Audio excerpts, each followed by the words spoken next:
Telugu Stories. ఇద్దరు కూడా కవల పిల్లలు. ఇద్దరి వ్యక్తిత్వం ఒకరితో ఒకరికి భిన్నంగా ఉండేది.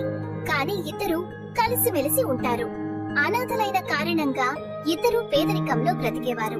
కడుపు నింపుకోవడానికి సర్పంచ్ ఇంట్లో పనిచేసేవాళ్లు. ఇవాళ ఇద్దరు ఇంట్లో ఒకరితో ఒకరు మాట్లాడుకుంటూ ఉంటారు. టీనా, నేనింకా సర్పంచ్ ఇంట్లో పని చేయలేను. వాళ్ళ ఇంట్లో మనం కష్టపడి పని చేస్తున్నాం, కానీ శ్రమకు తగిన డబ్బు ఇవ్వడం లేదు. ఎప్పుడు అతన్ని డబ్బులు అడిగినా ఇవ్వడానికి నిరాకరిస్తున్నాడు. ఎందుకింత కోపడుతున్నావు నువ్వు? ఇవాళ నేను వెళ్లి అతనితో మాట్లాడతాను. అతను మనకి డబ్బులు ఇస్తాడులే. నీ మనసు చాలా మంచిది టీనా. నీకు తెలుసు కదా, ఊర్లో చాలా ఏళ్లుగా మహమ్మారి విస్తరించి ఉందని. మందులు కేవలం సర్పంచ్ గారి దగ్గరే దొరుకుతున్నాయి. అందుకని మనం కూడా కాస్త తెలివిగా ప్రవర్తించాలి కదా. నువ్వు నాకంటే 5 నిమిషాలు పెద్దదానివి, అందుకే నీ మాట వింటున్నాను. అదే నేను పెద్దదాన్ని అయి ఉంటే ఇప్పుడే అతని దగ్గర డబ్బులు వసూలు చేసుండేదాన్ని. అదైతే నిజమే. సర్పంచ్ తన ఇంట్లో ఒక రసాయనాన్ని తయారు చేస్తూ ఉంటాడు. మళ్ళీ దీన్ని ధాన్యం మీద చెల్లుతాను.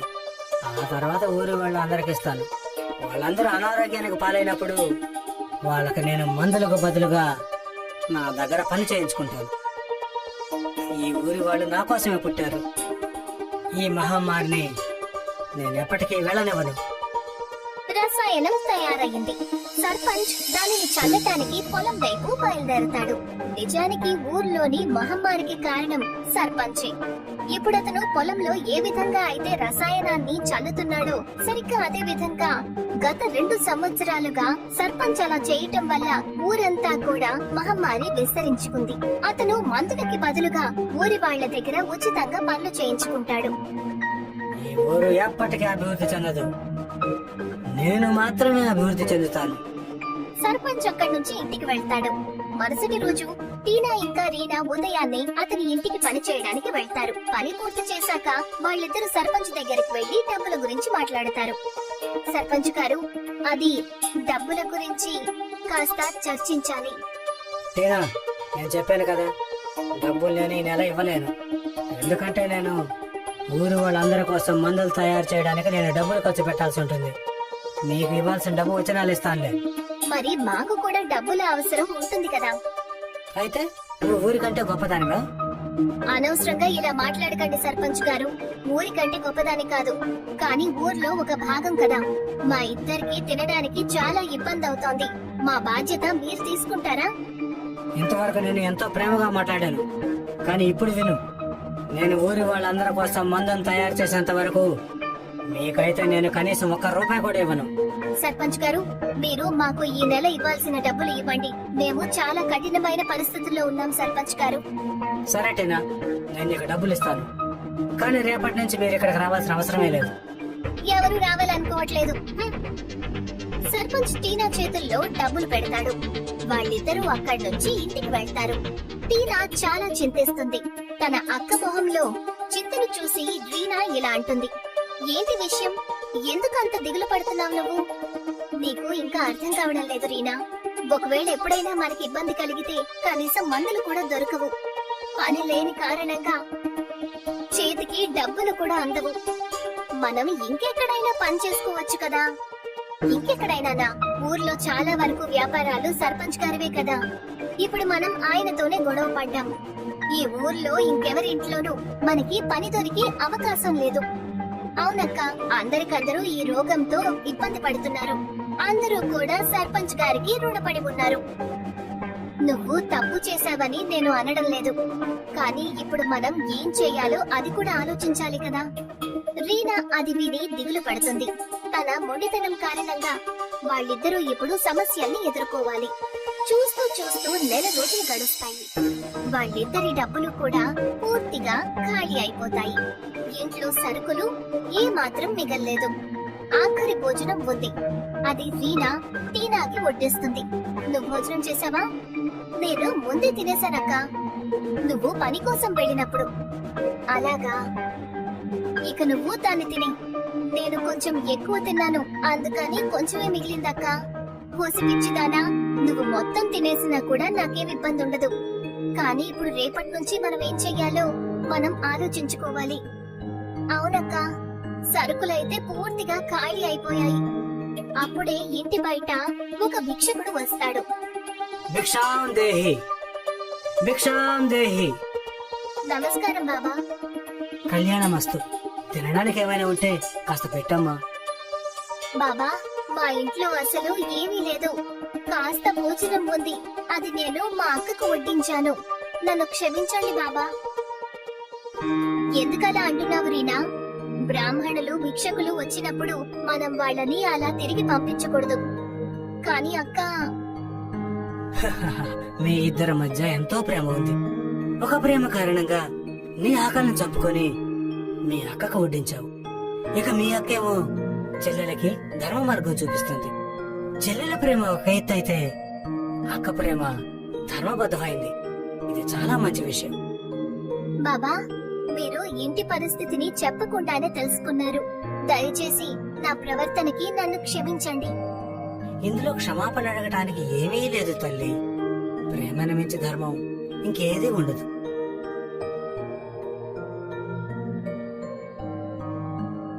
భిక్షకుడు భోజనాన్ని పూర్తి చేసిన తరువాత లేచి టీనా రీనాతో, నేను మీ ఇద్దరి సేవా భావనతో చాలా ప్రసన్నునయ్యాను. కోరుకోండి, ఏం కావాలి?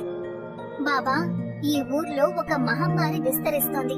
గత 3 సంవత్సరాలుగా దానికి పరిష్కారం కనిపించడం లేదు. మీరు దాన్ని సరిచేయడానికి ఏదైనా దారి చెప్పండి. ఆ భిక్షకుడు ఏదో ఆలోచించి నవ్వుతాడు. ఆ తర్వాత, ఒకవేళ అదే విషయం అయితే నేను మీ కమల పిల్లలిద్దరికి ఒక దాబా ఇస్తాను. మీరిద్దరూ కూడా అందులో ఏ వంట చేస్తారో అది అందరి రోగాన్ని హరిస్తుంది, వాళ్ళ ఆరోగ్యంలో మార్పు తెస్తుంది. కానీ కానీ ఏంటి బాబా? అది ఎప్పుడు జరుగుతుందంటే ఎవరైనా స్వచ్ఛమైన మనసుతో ఎంతో దయాగుణంతో ఆ వంటలు చేసినప్పుడు.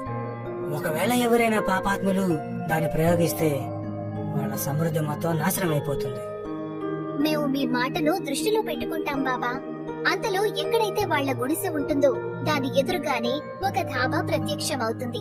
ఆ భిక్షకుడు నవ్వుతూ అక్కడి నుంచి వెళ్లిపోతాడు. పదక్క, ఇక మనం ఈ ధాబాలో పని మొదలు పెడదాము. అందరి ఆరోగ్యాన్ని హరించేద్దాము. అవును, ఇక నువ్వు నేను పేదరికంలో బతకాల్సిన అవసరం ఉండదు. వాళ్ళిద్దరూ కూడా తమ ధాబాలో పని చేయటం మొదలు పెడతారు. కాసేపట్లోనే వంటలన్నీ పూర్తవుతాయి. ధాబాని చూసి మారుతి, అమృత అక్కడికి వెళ్తారు. అరే టీనా, ఏంటి విషయం? ఈ ధాబా ఎక్కడి నుంచి వచ్చింది? ఆ ఏదో మాయ జరిగినట్టే ఉంది. అరే మాలతి పిన్ని, తిని చూడండి. మీ అనారోగ్యం ఏదైతే ఉందో అంతా పోతుంది. దానికోసం మీరు మాకు ఎక్కువ డబ్బులు కూడా ఇవ్వక్కర్లేదు. అవును, మీరు 2 పూటలా భోజనం ఇక్కడి నుంచి తీసుకువెళ్ళండి. మీ భోజనానికి ఎంత ఖర్చు అవుతుందో అంత ఖర్చుకే మేము భోజనం పెడతాము. నిజంగానా? నువ్వు చెప్పింది నిజమేనా? సరే, అయితే మాకు కూడా భోజనం పెట్టు. టీనా ఇంకా రీనా వాళ్ళకి భోజనానికి 2 ప్లేట్లు పెడతారు. ఎప్పుడైతే వాళ్ళు భోజనం చేస్తారో అప్పుడు వాళ్ళ శరీరంలో రోగాలన్నీ నయమైనట్టు అనిపిస్తుంది. వాళ్ళిద్దరికీ ఒక కొత్త శక్తి వచ్చినట్టు అనిపిస్తుంది. ఇది చమత్కారానికి ఏమాత్రం తక్కువ కాదమ్మా. మొత్తం ఊరంతా రోగంతో బాధపడుతోంది. మాకు ఇంకాస్త భోజనం పెట్టమ్మా.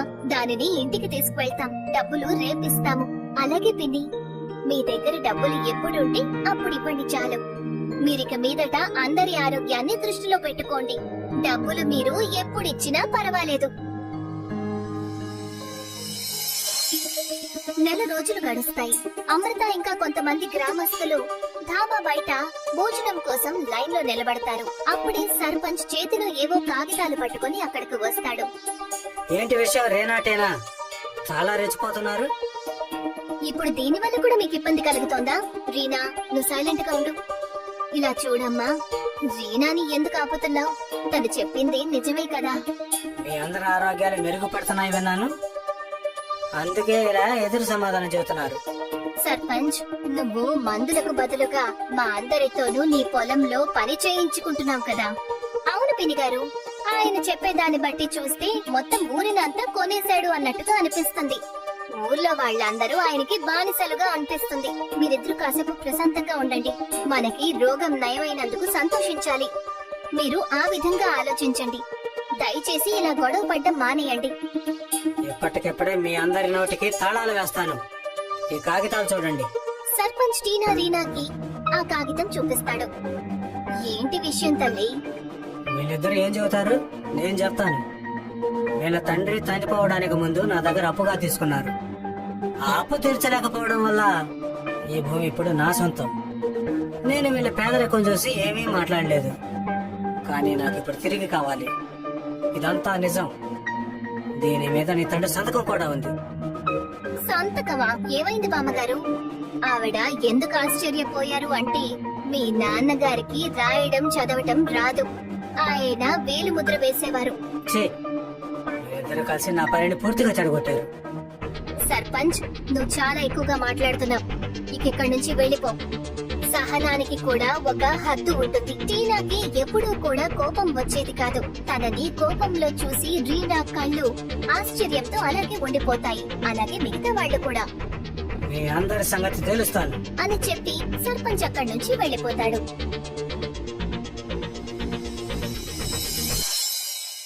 చాలా రోజులు గడుస్తాయి. రాత్రి చందమామ వల్ల ఊరంతా వెలిగిపోతూ ఉంటుంది. సర్పంచ్ ధాబా దగ్గరికి ముసుగు వేసుకుని వస్తాడు. అదే రసాయనం డబ్బాని తీసుకుని ధాబాలోకి వెళ్తాడు. ఇప్పుడు ఈ ధాన్యం మీద కూడా నేను ఈ రసాయనాన్ని చల్లుతాను. ఎవరైనా ఇక్కడికి వచ్చి తింటే వాళ్ళకి అనారోగ్యం వస్తుంది. అప్పుడు ఈ ఊరి వాళ్ళందరూ నాకు వ్యతిరేకంగా ఎలా రెచ్చిపోతారో నేను చూస్తాను.